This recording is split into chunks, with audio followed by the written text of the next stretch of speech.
Good afternoon, everybody. I'm Julie Wiskirchen from the Authors at Google team in Los Angeles, and today we're welcoming William Knoedelseder, who's going to be discussing his new book, Bitter Brew, The Rise and Fall of Anheuser Busch and America's King of Beers. I grew up in St. Louis. It's the home of Anheuser Busch, and I think I was in high school when I finally realized there was other beer besides Budweiser in the world. So the Busch family are almost like the Kennedys in St. Louis. It's like quite a dynasty, so I'm very interested to hear some of the backstory behind it all today.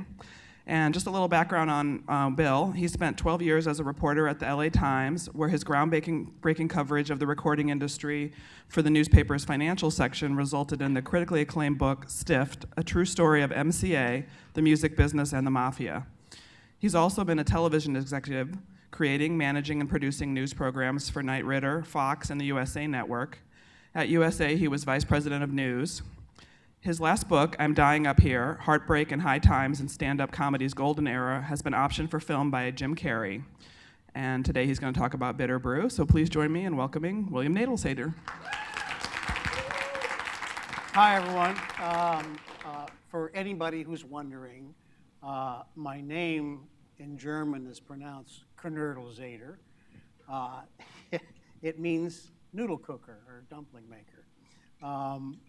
So those are my roots. I'm also Irish on my mother's side, so the combination of Irish and German, I think, made me an expert on beer on the day of my birth.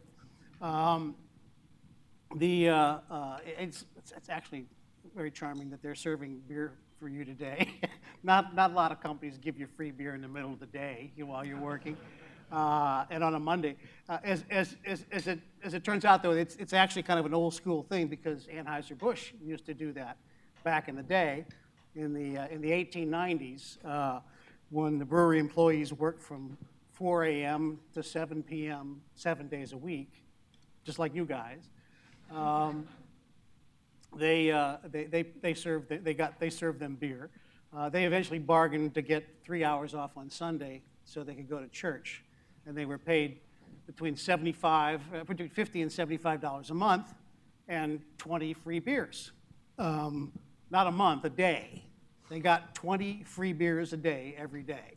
I've done the math. That's 140 beers a week, 602 beers a month, and 7,300 a year, while you're working in a plant. So that's what a good union can do for you, I guess. Bitter Brew is the story of America's most successful beer company and the colorful and often outrageous family that founded it and operated it for about 150 years, from 3 days after Lincoln was first inaugurated to the week that Obama was first elected. And that takes in a lot of history. That's the Industrial Revolution, the Civil War, World War I, Prohibition, World War II, not to mention the Budweiser Frogs campaign and What's Up. So that it's also the story of beer in America, and how you came to be drinking the style and brand of beer you're drinking now. And again, it's also, in addition to that, it's the story of my hometown, because I grew up in St. Louis. and like Julie, I was steeped in the lore of Budweiser and the Clydesdales and Cardinals baseball and the Busch family, who were the royalty of the city. And she mentioned the Kennedys. They're very much like that, especially the Busch males. They exhibited all the recklessness and sexual rapacity of the Kennedys without the appetite for public service. They were very wealthy and privileged, but they weren't pretentious. They were boisterous, hard drinking, fast driving, gun loving, skirt chasing bad boys, and they seemed to get away with everything, which I think is why my high school buddies and college buddies and I thought they were so cool. Because it's all this, and they own a beer company too, back in the time. In fact, in my high school yearbook, in my senior year, we were all asked to state, the graduating seniors were all asked to state what their ambition was. And I'm kind of embarrassed to report that, under my picture in my senior yearbook, it says President of Budweiser. So it's weird now. And I went on to the University of Missouri where I majored in Budweiser, which was a special, decelerated 7-year undergraduate program. And in the 80s, when I came out here to be a writer in Los Angeles, early on I had this idea and I wrote up a proposal for a television series, based on a fictional family that owned a baseball team and a brewery in St. Louis. And I took it around. And at the time, Dallas was the #1 show on television. And there was another show called Falcon Crest, which was about a rich family that owned a winery in Napa. So I thought this is a sure thing, But nobody, was interested, in my thing. And I remember one big-time agent with this very intimidating name. He was like the #1 literary agent around. And he had this name. His name was Sterling Lord. And Sterling Lord told me bluntly that not only was beer and baseball in St. Louis not nearly as sexy as oil tycoons in Dallas, but my proposal wasn't very well written. So, I've either improved in my writing or Hollywood standards have gone down because right now, Bitter Brew is being developed as a TV series by Lionsgate Television. And alas, Mr. Lord will not be around to see it, God rest his soul. But I'll never forget him for that. The Anheuser Busch story, the brewery story, and the family starts in 1857 when Adolphus Busch, an 18-year-old immigrant from Mainz, Germany, stepped off a steamboat in St. Louis, and he basically inhaled the aroma of the 40 or so breweries that were operating there at the time. He was part of a mass influx of Europeans, 7.5 million of them, that arrived between 1820 and 1870. They basically doubled the population of the country. And 2/3 of them, as it turns out, were from Germany and Ireland, which were beer-drinking countries. The Irish, of course, were fleeing poverty and famine in their country. So they pretty much arrived starving and penniless, and they had to fight their way literally block by block into New York.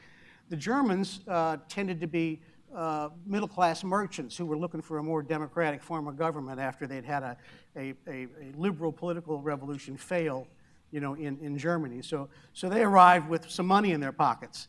And instead of going into New York, they traveled to the interior of the country, and they came down the major waterways, and a huge number of them settled in an area that became known as the German Triangle. And the points of the triangle were Cincinnati, Milwaukee, and St. Louis. St. Louis was a particularly good place for a brewery, to build breweries, because it was, #1, it was situated on the Mississippi River, so there was this great free supply of water. And it was also built on a series of very large underground caves so that you could store the beer and keep it cool. And there was no refrigeration back then. One other thing, the important thing, the Germans and the Irish preferred a different kind of beer. Like the English who colonized the country, the Irish preferred strong-tasting ales and that were made with a yeast that floated to the top during fermentation. And the Germans, they liked a different kind of beer that was made with a crisper, lighter-tasting beer that was made with a yeast that sunk to the bottom. And it's called lager because that's the word for aging. And this kind of beer takes at least a month of aging. At least that's what they thought back then to achieve its full taste potential. So there was 2 different competing styles of beer there. And of course, the Germans would eventually win out because they tend to take over things.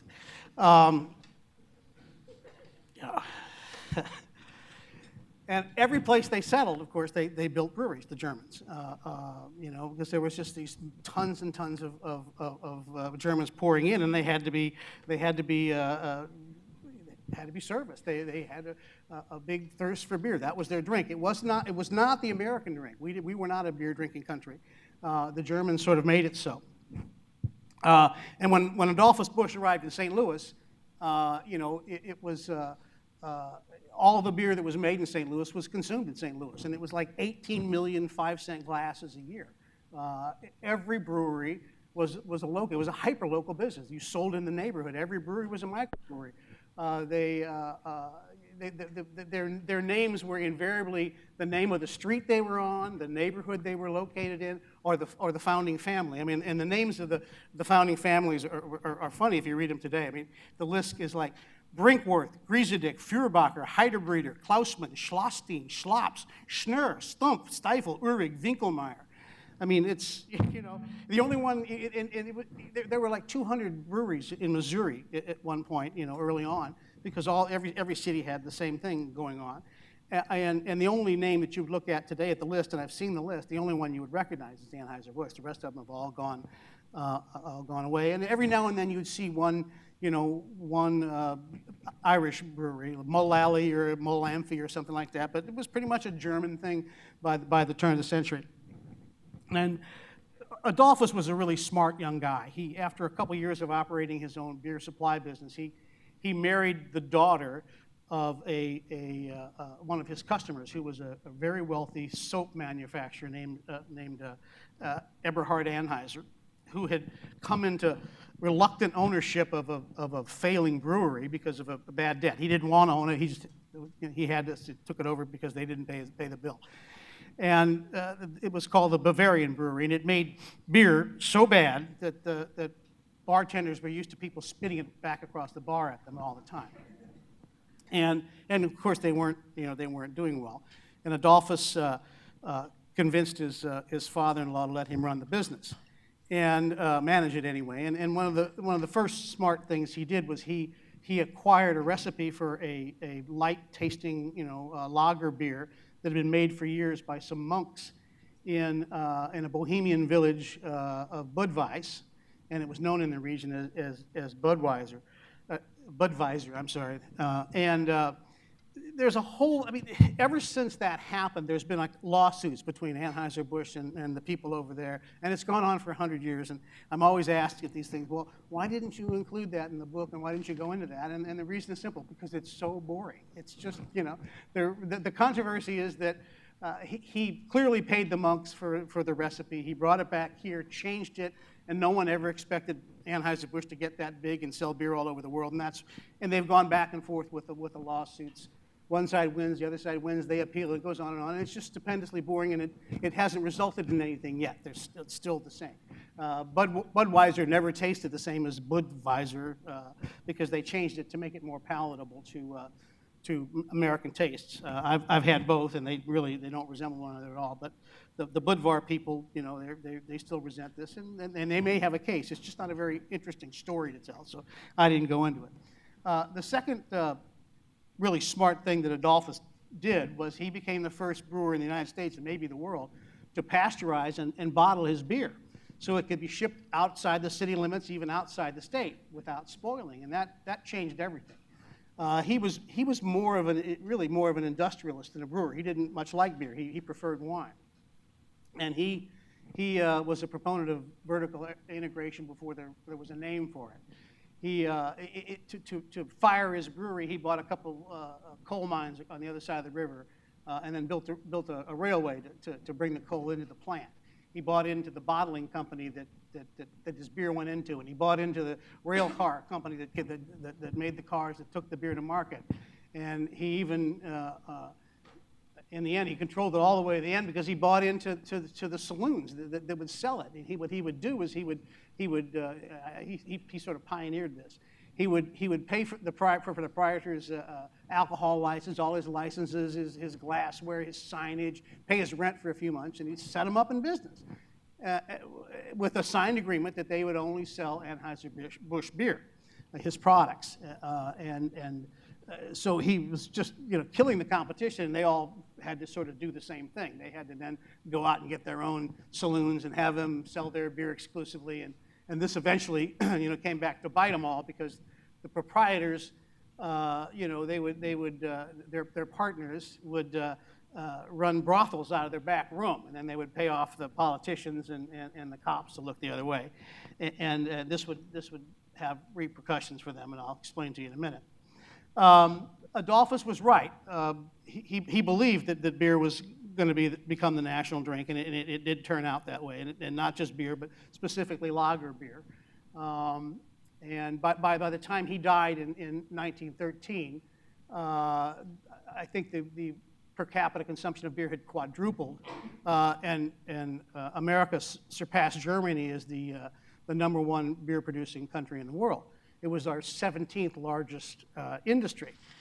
And then something totally crazy happened. I mean, under pressure from a strident Christian minority, imagine that, Congress and the state legislatures all across the country, passed and ratified the 18th Amendment, which outlawed the sale of alcoholic beverages. And they literally outlawed their 17th largest industry, and the repercussions were just huge in the business. I mean, there were 1,300 breweries operating in the United States. All those people pretty much lost their jobs overnight, and anybody who supplied the beer business with anything, they lost their jobs. I mean, the bottlers, the people who made the wooden kegs, the coopers, the railroads lost money. Anybody that had anything to do with that. I read somewhere, that in my research on the internet, so therefore it must be true, that New York and Boston at the time relied on the federal excise tax on beer on alcohol for 85% of their income. So it was pretty radical thing to do to all of a sudden not be able to do that. And St. Louis, it caused a loss of 40,000 jobs in a relatively small city, brewery-related jobs, and the number nationwide, brewery-related, was something like 1.2 million, and that doesn't include the number of people in the distilled spirits business. I mean, which is just as labor-intensive as brewing. And the irony is that it was the distillers who were first targeted by the temperance movement. They weren't after beer; they were after the whiskey makers. And for years leading up to Prohibition, the brewers tried really hard to distinguish themselves between themselves and the distillers, who were their competitor for the consumer's advertising dollar, and they would push themselves as a invigorating, non-intoxicating, wholesome drink. And they would have. I mean, Anheuser Busch had a magazine ad or a newspaper ad that said something stupid like "Budweiser spells temperance," which, right? Okay, right. But the funny thing is that the Germans kind of believed that. I mean, they felt historically sort of felt that their product was sort of healthy and wholesome, and the way they drank was different than the way, say, the Irish did. In St. Louis, the Irish bars, I mean, there were no women in those bars. It was guys getting smashed, before or after work or during the day or whatever else, and they went in there to get loaded. The Germans, when they came, they brought with them the whole idea of beer halls and beer gardens, and they would drink with the whole family. The kids would be there, and it was sort of a family thing, and everybody get together and sing crazy German songs, and it was kind of wholesome compared to your basic Irish or English pub. Anyway, so the anti-alcohol forces sort of bought the whole wholesome, thing for a while. They weren't really going after the brewers until they figured out that, wait a minute, most of these saloons that are serving this devil whiskey that's killing America's soul are owned by brewers, okay? Not just brewers, but Germans, foreigners, and the biggest, baddest foreign brewer of all was Adolphus Busch.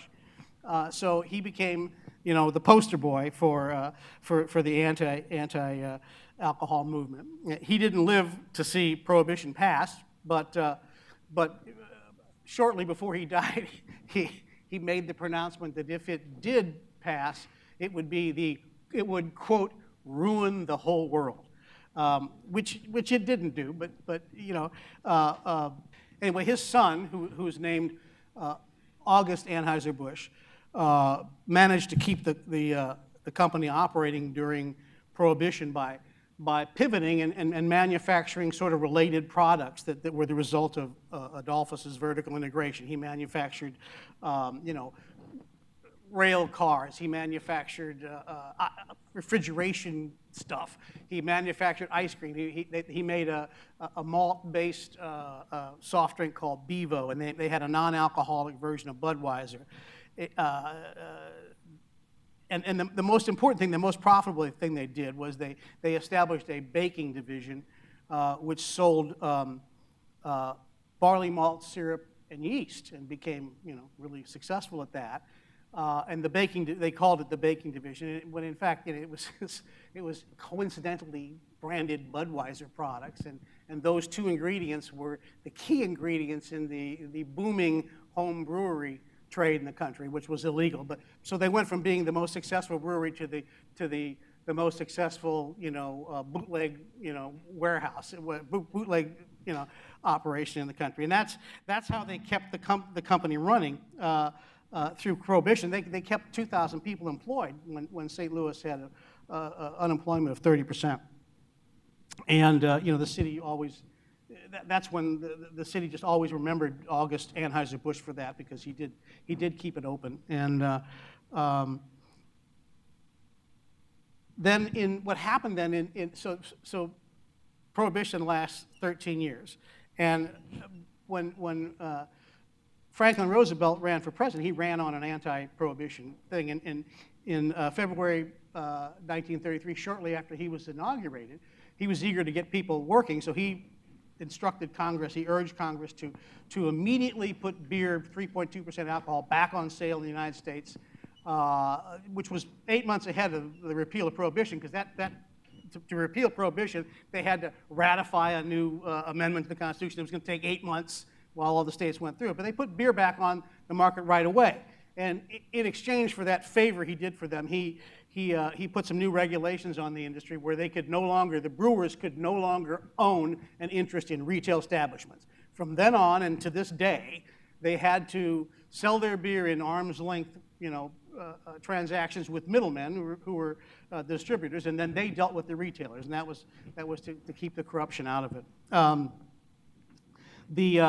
The night that beer went on sale at midnight on April 7th, 1933, a crowd of 35,000 people gathered outside the gates of Anheuser Busch's brewery, and they sang "Happy Days Are Here Again," and they counted down the clock, as for the gates to open up, and it did. I mean, it was quite an amazing scene. The gates opened up, and 1,200 trucks full of beer just rolled out of the gates and made deliveries all over town.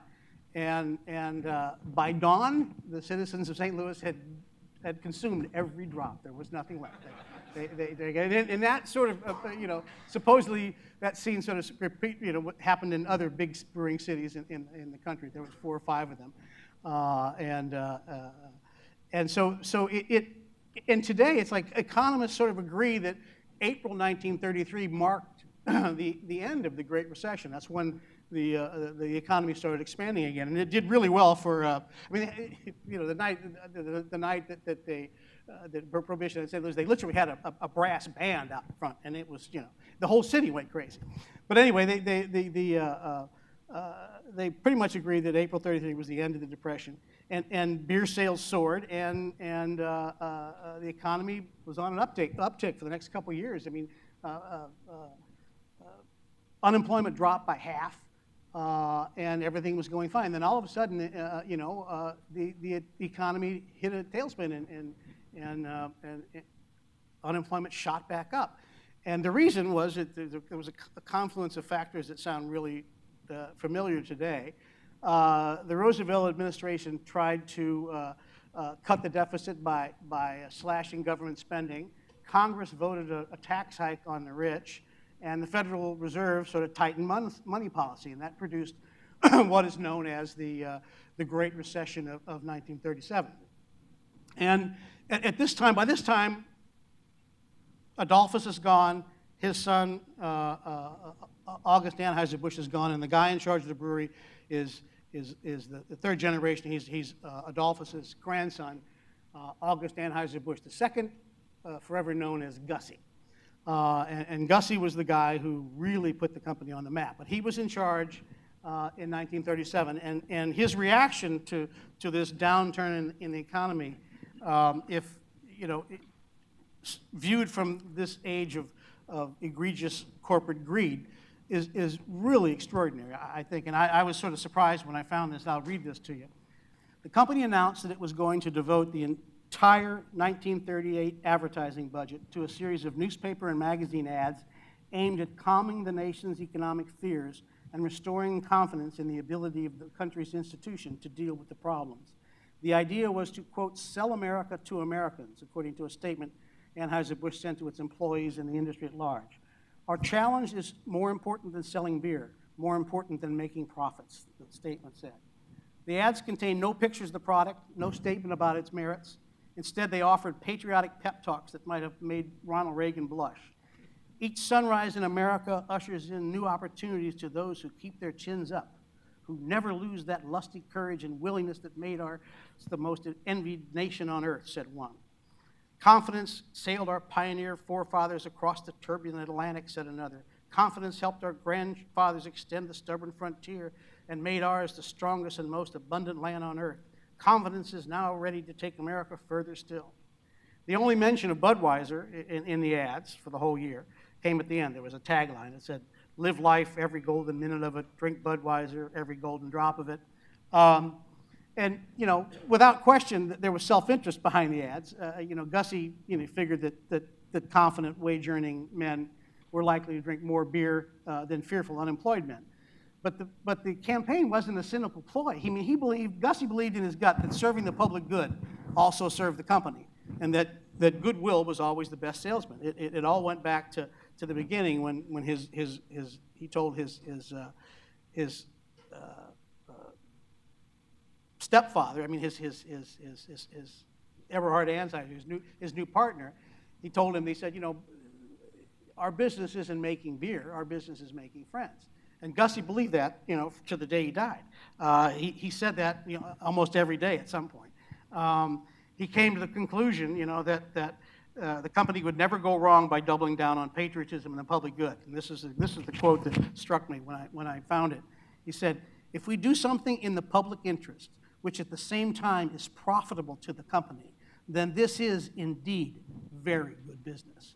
And as it turned out, at the end of this year that they had, where they didn't do any advertising except these promotional, these patriotic things, the industry increased by 26%, and Budweiser sales went up 176%. And for the next, 37, something like that years, with Gussie at the helm, Anheuser Busch sold more, except for a couple years in between, but for the next, they sold more than any brewer on the planet. And Gussie, when I was doing this book, Gussie was like, he was a gift from the gods. He's such an amazing character and such an indelible figure in American commerce. He was the quintessential sort of robber baron. He was blunt and coarse and impatient and vindictive and hot-tempered and spoiled and he was irascible, and yet he was also charming and charismatic and sentimental, and he was a guy who with unbridled appetites who ate life in huge big bites, he was the greatest beer salesman who ever lived. He was made to do this. He was married 4 times, cheated on his first 3 wives. We don't know about the 4th because he was in his 80s. Who knows? What's cheating when you're 83? I don't know. He had 11 children during that time, and he raised them, in the words of one of his daughters, who's still living, and she told me that Daddy raised us with a great deal of love and anger. Which I see. And he was the guy who introduced Clydesdales to America, which is really kind of an amazing thing if you think about it. Before he hitched Clydesdales up to those bright red beer wagons, they were just mud-splattered farm animals. I mean, they were draft horses that were used primarily to haul coal and lumber. But he had this abiding passion for these animals, and he didn't, you know, he saw this as a way to promote beer, but he didn't just use them to promote beer. I mean, he took over the breeding of Clydesdales in this country. He improved the breed. He coddled them. He took care of them, and he made them into something more. He made them heroic. I mean, if you see the stables that they were kept in his estate. I mean, a stall for a Clydesdale. I mean, Clydesdales, they're huge. I don't know if you've ever been up close to one, but they're really big. And some of them weigh 2,000 pounds. So a stall for a Clydesdale is, you know, about as big as that area of the room right there. And, you know, there are, you know, apartments in Manhattan, you know, that cost $3 grand a month that are smaller and not as nice as a Clydesdale stall. So, you know, he really did something for them, and it's a big thing, you know. He made them, you know, the most beloved breed in the world, possibly, and certainly one of the most recognizable. He's also the guy that married beer and baseball, which paved the way for Anheuser Busch to eventually become, you know, synonymous with American sport. And he sort of foresaw that, although in the beginning, when he bought the team, the Cardinals, in 1953, he saw it as an opportunity to own a giant tavern where 30,000 people would sit in the sweltering St. Louis heat with nothing to slake their thirst except Budweiser. This was just too good. So that's what he did. Then what happened was after he became a baseball team owner, in addition to being a brewer, he became a national celebrity. I mean, reporters all over the place would come, you know, to talk to him because he was so colorful and outrageous, and he would give them terrific quotes, you know, and they would come and listen to him sound off on, you know, women and baseball and beer and, you know, whatever. And he always provided good copy. Much of it was unprintable. And long before Packers coach Vince Lombardi uttered his immortal quote, what is it? Winning isn't everything, it's the only thing. Well, Gussie had put it much more succinctly and eloquently, I think. And what he said was, being second isn't worth shit, you know, which didn't get printed for years because they couldn't print that word in the papers. So it was handed down as being second isn't worth anything, you know, because they wouldn't even put in, they couldn't even put in that he said a bad word. You couldn't indicate that in the papers back then. But that's how Gussie spoke. There was one thing I mentioned in the book where he would do things like, there was one he was speaking about one longtime employee who was retiring, and he was going on and on about the guy, you know, and people there, reporters there, and what a great employee he was. And then he stopped. He said, "Of course, this has nothing to do with his wife, who was the biggest bitch that ever happened." That's Gussie. Anyway, throughout the 1950s and the 1960s, Gussie was the king of beer. He was undisputed. He was the king of beer of the planet. He was the quintessential beer baron. He was friends with Harry Truman and Lyndon Johnson. He raised a ton of money for Kennedy. Hollywood celebrities would come into his estate in St. Louis, which was this enormous gated thing that named Grant's Farm. I don't know if anybody's heard, but it's not really well known outside of St. Louis. But Grant's Farm was named that because it used to belong to Ulysses S. Grant, who farmed it unsuccessfully prior to the Civil War. And Gussie's father bought it, and they developed it into this amazing thing. It features like a 27-room French Renaissance chateau on 300 wooded acres with a lake and a stream, and herds of deer and elk and antelope and buffalo and even giraffes and elephants. It's an amazing place, and that's where he lived with his third wife, who was this beautiful blonde Swiss woman named Gertrude, Trudy, with whom he had 7 children, all of whom were born and raised at Grant's Farm. His father built the house, and the house cost $350,000 in like 1900, so that's a very expensive, very impressive house. I mean, the 3rd floor, there's a ballroom on the 3rd floor, and in the main staircase right off the ballroom, in the ballroom there's room for a full orchestra, and the main staircase that goes from the 2nd floor on down, the ceiling was perforated so that the sound of the orchestra could drift down through the entire house because you didn't have speakers back then. Anyway, they spent $350,000 on the house, but they also, his father spent almost that much on a barn for his animals. And there's a thing, I'll digress here. There's this structure they built at Grant's Farm. It's unlike anything I've ever seen, and it may be unique in America. And they called it the Barnhof, and it's basically a barn that's the size of a city block. And it's modeled on, it was made to look like the structures in the medieval Bavarian town of Rothenburg. And it was modeled after what was known as fortress farms. And fortress farms were back in the day when I guess there was marauders and people were running around. The farmers, they would build a wall around everything, and inside the wall they kept everything. That's where the family lived. That's where the working force, the hands lived. That's where all the animals were kept. That's where all the equipment. There was a barn around it. And this Barnhof was spectacular. And if you see it today, it's hard to even take a picture of it, and it's hard to even describe because it's so. And it's not faux. It's not like something Disney did. There's nothing faux about it. It's the real deal. It looks like Rothenburg. I mean, and there's living quarters there for the family, people coming from out of town when Gussie was there. Servants live there. There's a giant place for the Clydesdales and a huge collection of these antique carriages that all of them sort of collected, and there's a room where the carriage house has a room, the ceiling about 50 feet, and there's animal heads all over the place of animals that have lived and died on the estate. And it's the center courtyard of this place was big enough that you could comfortably seat 1,000 people for dinner, which happened a number of times. They had a dinner for Harry Truman once there, and then one time,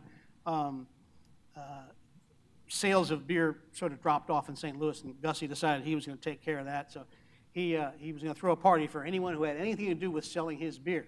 So he entertained 1,000 people a night in the courtyard of the Barnhof for 11 straight nights. I mean, and that's how big it is. If you grow up in St. Louis, you remember, you probably took a school field trip to Grant's Farm. Because at some point during this thing, when Gussie was there living with the family, somebody who was there at one of his parties said, you really should. This is so marvelous for children. You should open it up to the public. So he decided to do that. He decided he would open up part of it so that you could come in and you could tour, the animal enclosures, and you could see all the grounds and all that. And you never could see the house. The house is sort of off in the distance, sort of mysterious. So they kept their privacy.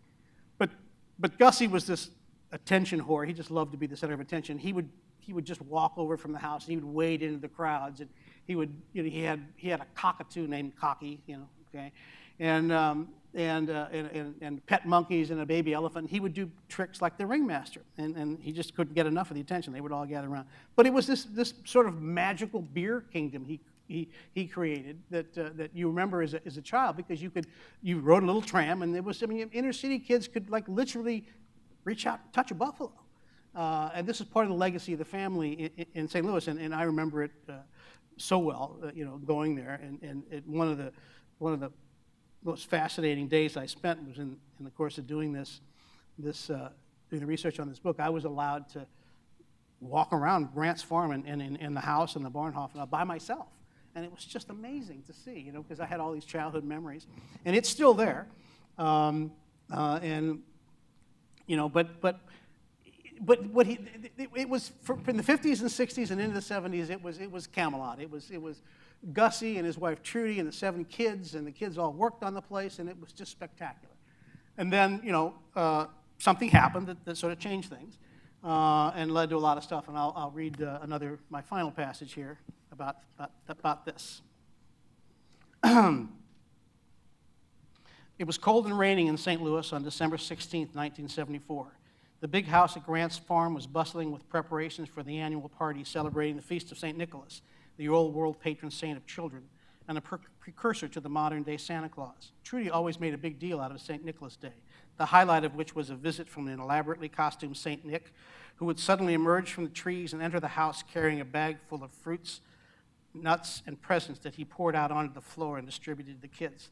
The last thing St. Nick pulled from the bag was a sapling whipping switches, which he held ominously in one hand while relating all the naughty and nice things each child had done that year.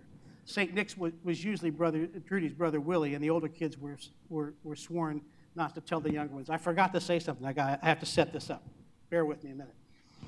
Right before this, the Arab oil embargo hit, and what happened was, because of America's supporting Israel during the Yom Kippur War, the oil exporting nations in the Middle East stopped selling us oil. They just cut it off, and the price of oil went totally up, off the charts, and it just wreaked havoc on the economy.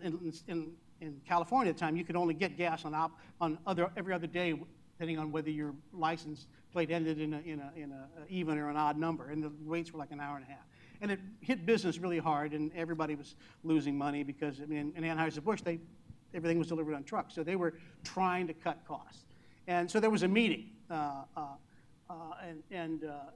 in this meeting, Gussie suggested that the patriotic thing to do and a good thing to do for business was all the executives, all the executives get rid of their company cars. Because it's, we can't afford that, and that's the place to cut costs. The problem was that he didn't include himself in that, okay? He had 5 cars, okay? 5 cars, and including one for the family. They had a big, heavy black limousine that carried the children to and from school. So there was a big fight about this, and, one of the executives resigned over it. And they never did have to turn in their cars, but they did trade out some of the big cars, the company cars, for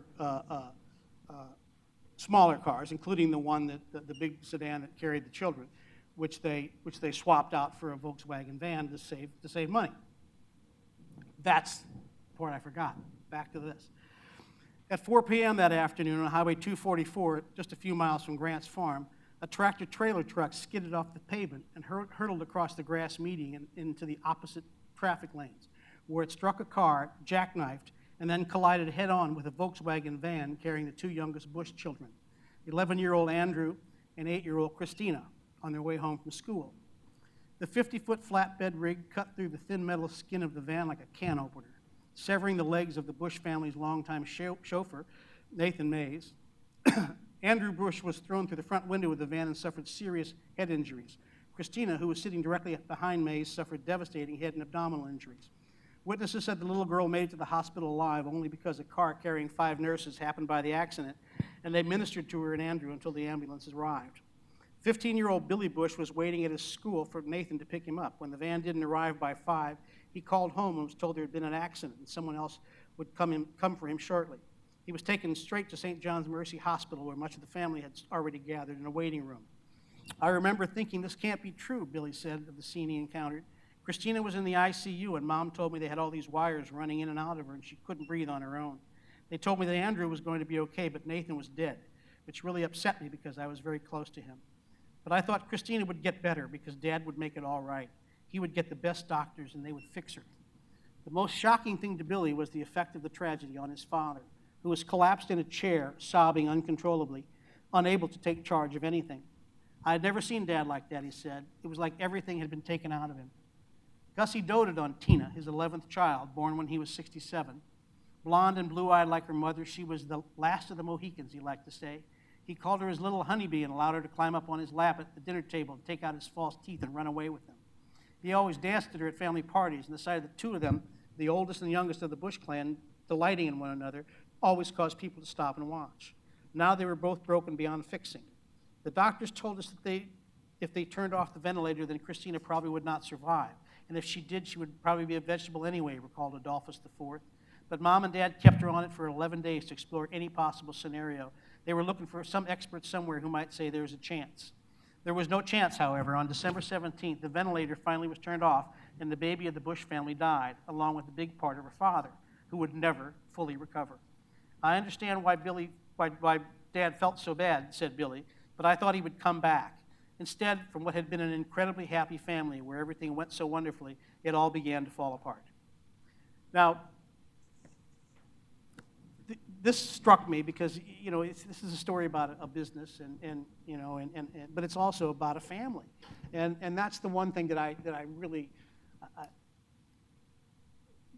getting inside the family. I was given access to some members of the family. They have never talked before. They were like these cardboard cutout rich people in most people in St. Louis's mind, and I got a chance to sort of see what it was like inside the family. And they were a family, and you know, the kids would show up at dinner and they had to have their pajamas on and the whole bit, and you know, it was very much, you know, Ozzie and Harriet, very rich Ozzie and Harriet, but it was still a family. And this particular personal incident, you know, caused all sorts of things. Everything turned on this historically. This caused a whole chain of events to happen, and I won't go into because I don't want to, you know, take away the enjoyment of reading the book. That had to do with success, you know, who succeeded Gussie after this was all over, and everything sort of turned on this, and I won't go into it. But it sort of was the end of the magical beer kingdom that he created there. Now, he lived quite some time after this, Gussie did. He died at Grant's farm in the same bedroom his father had died in 55 years before, at the ripe old age of 89, you know, and married to his fourth wife. He died a very rich guy. He was just pretty much just as rich as Adolphus when he died. He controlled 35 million shares of Anheuser Busch, which all passed to family members, and each of his 10 surviving children got big chunks of stock, and depending on what family, he had 3 different families of children. Depending on what family you were in, you got X amount of stock, and the children who were born and raised at Grant's farm got the most, and they got, you know, 750,000 shares each. So they never ever had to work again, and some of them never did.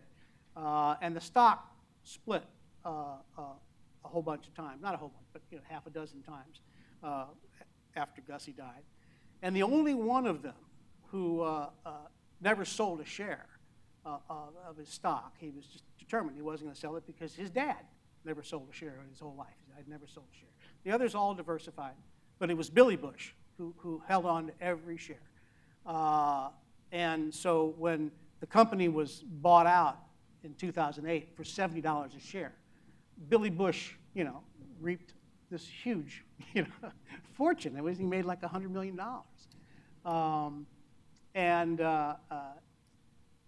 He decided that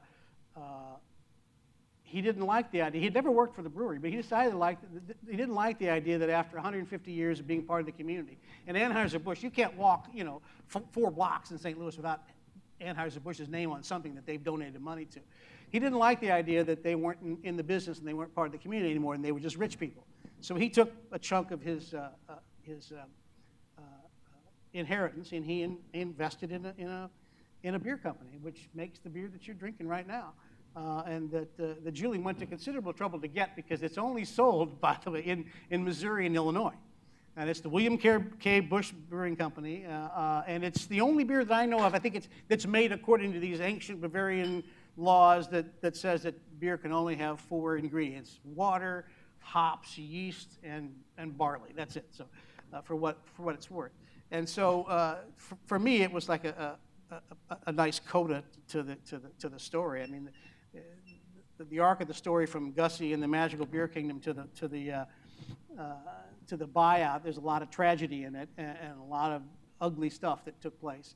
But this provided sort of an upbeat ending, because, you know, after 157 years after Adolphus, you know, lands in St. Louis and starts this dynasty, his great grandson, William K. Billy Busch, you know, is now the owner of the smallest beer company in St. Louis. So it's sort of a full circle. That's all I have in terms of narrative, but I'd be happy to answer any questions you have about beer, whatever. I'm not a beer expert, but, so feel free. Anyone out there, America. What's your favorite beer? My favorite beer, well, I grew up on Budweiser, drank a lot of Budweiser in my time, and then, as I got older, my love affair with Budweiser waned, and I played around with, foreign beers in green bottles, cheated, on my first love. And, and I never, I tried everything, but I kind of settled on, I like Harp Lager, which is the lager made by Guinness, an Irish lager of all things, Microbrews and craft beers tend to be a little sweet to me. I like beers that have bite to them, Anheuser Busch products, are kind of, not too exciting anymore. They changed the formula a lot over the years, yeah. So Harp Lager would be my favorite. I don't drink it anymore. As I told someone earlier, I decided a few years back that it was time for me to get out of the way and let the young people have something. But I had my share. I didn't turn many away.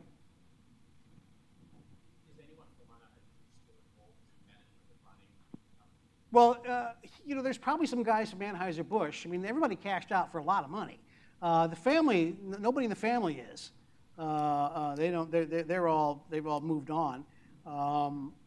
They're probably, and most of the executives took buyouts. The guys who bought it, I mean, Anheuser Busch is not the same company anymore. The InBev, which bought Anheuser Busch in 2008, I mean, 4 years before, that company did not exist. It's basically an investment portfolio of beer brands owned by these three billionaires from Brazil, who they made their money in banking and because they owned the Walmart of Brazil, and they bought a bunch of old breweries and they sort of conglomerated up. If you go there now, I mean, it's inevitable that what will happen. They sort of run Grant's Farm, and it's not quite as clean as it used to be. There's stuff, on the floor, and they used to be able to eat off the floors in the stable. It's not like that anymore. They don't care that much. It's not, it's about, that's what happened to the company. What happened with Anheuser Busch, at least in my opinion, is that they were done in the end by globalization and as if you read it, drug addiction. That's what took it down. And it won't be. It's the same brand, but they're now using malt extracts, and they're using all the stuff that the Busch family would never have done. The Busch family, they have this. They're viewed now, Anheuser-Busch, by a lot of the craft beer world as like they were the big behemoth of the enemy. But they started out as a craft beer company. They were the littlest beer company, and they became Goliath. But they definitely would not use. They used only natural ingredients. They wouldn't change, even though it cost more. All their competitors like Schlitz, which went down, and all the other ones, they did all these things to hurry up the aging process. But Gussie wouldn't hear of it. His father wouldn't hear of it. No, they aged that beer 30, 45 days, and you had Schlitz, who was their competitor, getting the beer out in 10. They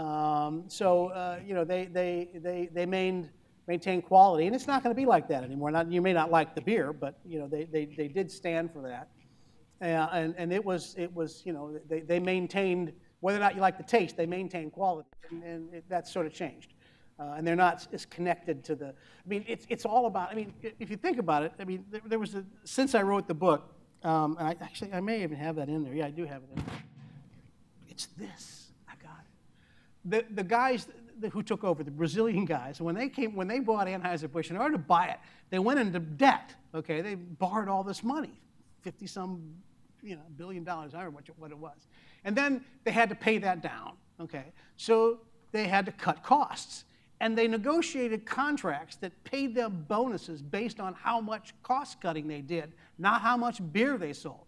So they didn't sell any more beer. They didn't create any more brand loyalty. They didn't do any of that. What they did was cut costs, and they sold off this and they sold off that, and they got rid of 1,000 or 1,500 people in St. Louis, and because they cut costs, they qualified for these huge bonuses.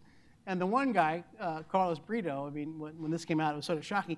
He'd been there a year and a half or 2 years, and he had already qualified for a $200 million bonus. I mean, the group of executives who came and took over totally got bonuses worth $1.2 billion. Now, $200 million was what Gussie Busch was worth, you know, when he left the company after 50 years. This guy came in and made $200 million because of cost cutting, in 2 years. And so it's a different sort of thing. It's sort of what's happened in American business. I mean, back then when the Bush family ran it, they were imperious and they were all this other stuff, and there was all sorts of things you could criticize them.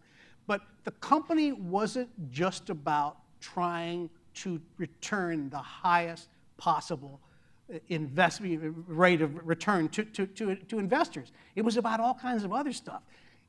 Yeah, they had to do that too, but you know what? They were really serious about jobs. They were very proud of the fact when you worked for Anheuser Busch, you worked for the gold standard in St. Louis. Everybody knew that if you worked at Anheuser Busch, you got the best benefits, you had the best medical care, you had all the perks, and that was what they stood for. We are a classy operation, and they spent money. Now, people who come in to buy companies go, well, we don't need that. We don't need that. What about these? Wait, we feeding these horses. Forget it. Give them some cheaper. That's how they do it. They cut costs and get bonuses on it. So Anheuser Busch InBev will continue to be a company for foreseeable future, but it won't be the same company. It won't have that. Won't have the soul. I mean, that the Bush family gave it. And they kind of went the way of all American business dynasties. There aren't many left. I mean, I think they may have been the last great one. So that's a long answer to a short question.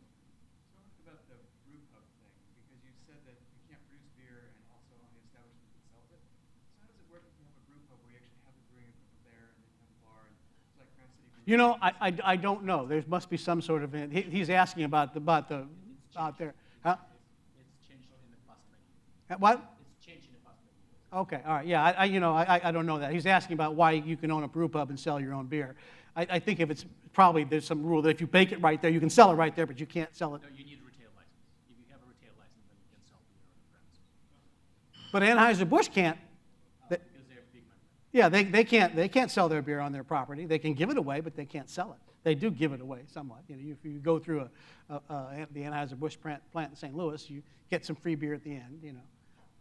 Another big attraction in Missouri. But if you ever go to Missouri, but you should go to Grant's Farm and see the barn hop. It's amazing. Anything else? Anybody else? Yes. So I've heard that Busch sometimes packs store shelves with variations on the products, so that you have more choices, but they all lead to the same stores. And I've also noticed that they've been trying to cut into craft beer by making Budweiser, Golden Wheat, and all these other things. Do you think they have a future just with one product? Are they going to try to cut into craft beer? They're obviously threatened by it. Well, he's asking about the future of Anheuser-Busch versus craft beer and how they do that. Yeah, I think they have been doing that for years. All the major beer manufacturers, brewers know about craft beer and how it's coming up, and they're trying to co-opt that. What they'll do is they'll buy. If you're a craft brewer, I mean, and you're doing well, Anheuser-Busch is going to knock on your door and say, we'd like to buy your company. That's how big companies always do it. As far as, all the products that they have on the shelves that all lead to the same thing, well, that's kind of what every, food products company does. It is, and they try and get more and more shelf space. Procter & Gamble does that with, its soap products. General Mills does that with its cereal products. It's all, you walk through the store, and if you can take up 10 feet of shelf space, so whatever they reach for is yours, you're better off than if you just have 2. So that's what they do. But yeah, I think they probably are threatened by that because your generation of people is turned away from traditional beers, and it's probably hurting them quite badly. And I think they'll survive by buying up, and there'll be, craft brewers that sell out for a lot of money, Sort of the reverse question. Do these things are relatively going around Anheuser-Busch is actually related, correlated? Is there been some sort of cross breweries? be, but that's not what happened with Anheuser Busch. The problem was that they didn't globalize. I mean, Gussie Busch's son, August the 3rd, who took over after him, and that's a whole big story there. He pushed them to heights that Gussie never imagined. He made them the global, power, but they never responded to companies like InBev, which started buying up breweries all over the country, all over the world. He didn't want to do that. He sort of stuck. He wanted to keep getting a bigger and bigger share of the U.S. market. He thought they'd get 60%. They were at 52 because the U.S. market was the most profitable. And he didn't try. He thought he would lose control if he partnered up with owning breweries here and there. And he always found a reason not to do it. And that was a short-sighted thing. So that people, all of a sudden, they went from being the biggest brewer to the second biggest brewer to the third biggest, and they lost power, and that's sort of what led to, all of a sudden, there was somebody big enough to come in and take them over. That was unthinkable for the previous 60 years. There was nobody big enough to come in and take over Anheuser Busch. They were it. So that sort of, the craft brew thing, I don't know if that toppled them. I don't think so.